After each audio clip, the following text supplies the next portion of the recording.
کالعدم تحریک Taliban Pakistan T T P نے سابق وزیر اعظم اور chairman Pakistan Tehreek Insaf P T I Imran Khan کے اس دعوے کی تردید کی ہے کہ جنوبی وزیرستان کے لوگوں کو ان کے قتل کا ٹاسک دیا گیا ہے۔ کالعدم ٹی ٹی پی کی جانب سے جاری کردہ بیان میں کہا گیا کہ اس کی جنگ کسی سیاسی شخصیت کے خلاف نہیں بلکہ سیکیورٹی فورسز اور انٹیلیجنس ایجنسیوں کے خلاف ہے۔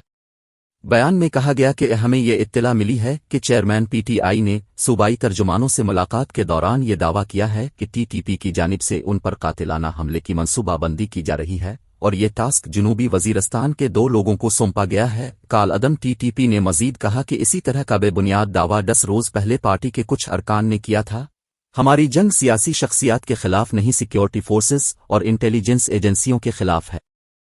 تاہم کالعدم ٹی ٹی پی نے اپنے بیان میں متنبع کیا کہ اگر سیاست دان اس جنگ کا حصہ بنتے ہیں تو وہ بھی حملوں کا نشانہ بن سکتے ہیں۔